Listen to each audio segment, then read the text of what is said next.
Hello, this is Daryl at Good Attitude Services 10-foot truck. And today was a day for taking the car to the mechanic because I was having some noises, some clunking going on in the front end of the car. And it's been going on for some time. It just got worse and worse. I actually took it into a mechanic months ago because I noticed a clicking sound. And they couldn't locate any problem that they could see of the suspension or anything like that.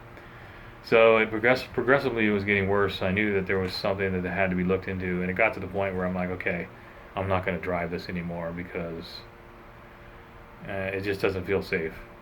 So I parked it, and I was finally able to find a really good mechanic down the street, and he gave me a really good price, and he actually did the inspection and showed me that yes, the ball joint on the lower ball joint on my front end of the car. And I guess there's four. There's a lower, two lower and two upper.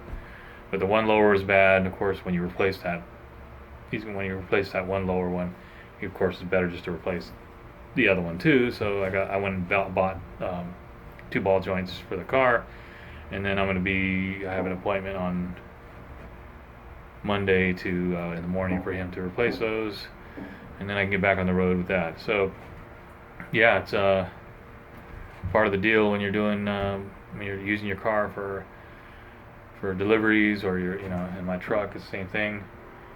You got to pay attention to what's going on with your car, doing inspections. I do a walk around, check the fluids, check everything that I can see visually to make sure things are going, and then also by sound, like if you hear something. And I also check the tires to see if the tires are worn evenly, or if there's if one tire's worn out more than the other. You got to look into that too to see if there's something going on with the suspension. In this case, it was the sound. So I heard it, and I heard it all the time. It got worse and worse.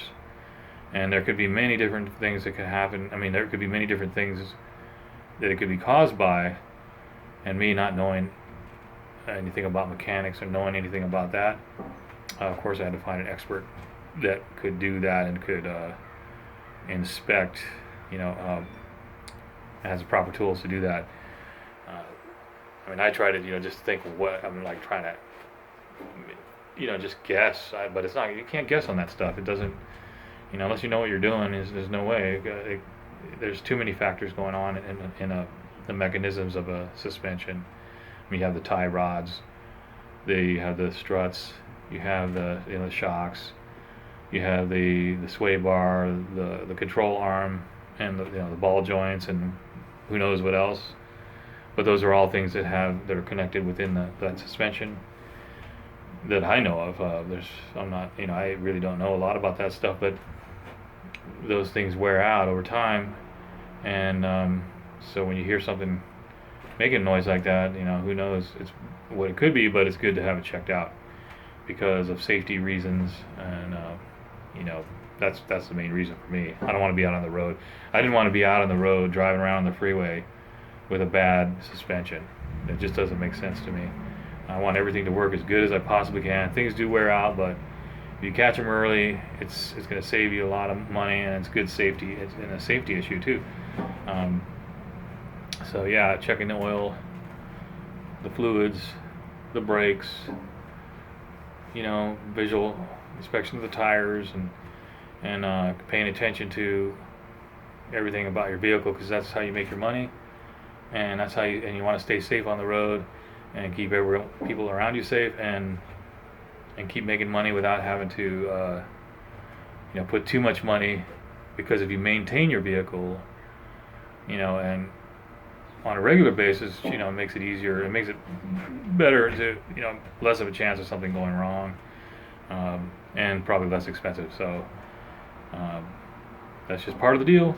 So that's what I'm dealing with right now. So I have to wait till Monday. So I can't do any DoorDash. I can't do any, Grubhub or Uber Eats or some roadies. I do some roadies in the truck, and I don't have anything booked for the truck right now. So I put up some ads. Hopefully I can get something in with the truck, like a junk removal or a delivery pickup type of job with the truck, because right now I can't use the car.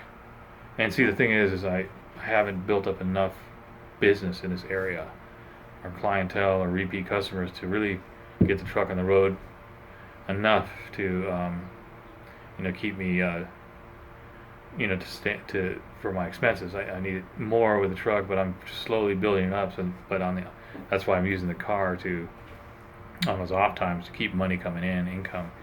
Because if I didn't, I'd have to go get a W-2, which may be a possibility too. But see, I like that alternative. I like that flexible, um, the flexible driving for delivery apps gives me more flexibility with the truck. So like, that's why I like that. But sometimes you got to do what you got to do, because on a W-2 it may not be as flexible.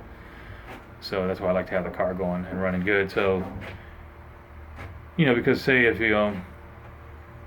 someone calls about a truck job, doing say a junk job or a pickup and delivery job, and they want it done on a Monday, and like noon or in the morning or in the afternoon, sometime when you may be working your W-2. But if I was delivering for DoorDash or for Uber Eats, I could just shut the app off and go, yeah, I'll be down there, get the truck ready and go down there. So that's why I like it, because then the more you do that with the truck, the more opportunities you're building with that truck in the future. So the more you open yourself up to a schedule or for opportunities or availability for the truck and for that business, the faster you're going to build your clientele. So that's what I like about the car. About the opportunities of doing the delivery apps, because it gives you that flexibility. Because the W-2, unless you're doing like night work, you're working graveyard. But I did that before, and I've done the graveyard or the night shift, and it's exhausting. And when I was younger, I could do that. I could work like at night, in the middle of the night, and I would go and do another job. Like I used to do UPS, where I worked like 2 or 3 o'clock in the morning, whatever it was. It was like a part-time job, but you worked like 3 o'clock in the morning, I think, till like 8. And then I would go work at the library after that, so or maybe landscaping. But man, it's tough because it's hard to sleep. And I was younger back then. Now, at my age, I was like, I need a regular sleep schedule. I don't think I could do that. It's just harder for me to recover from like working at night like that. So I would prefer just doing these delivery apps than have to go and work a night job and then do the truck in the day. Because that could be a possibility for some people if they can handle doing the night work, I guess. Then they could do their business, not their side gig, but if they're an entrepreneur trying to start a business, they could do that throughout the day. But that's why the delivery apps do work really kind of hand in hand with that, where you can do your other side gig, and then you can still focus on your what you really want to create, which is me, is a 10-foot truck. Good Attitude Services. So anyway, I've been rambling on, but I'm glad I got the car, and when I get the car all finished and done, I'll feel a lot more comfortable on the road, because I was getting a little bit nervous with that sound. I don't like that, but I'll be more confident on the road. And anyway, so I'm gonna take care of that, and hopefully I can get a pickup delivery or a junk removal job tomorrow. Let's say tomorrow or the weekend. Good Attitude Services, 10-foot truck, signing out.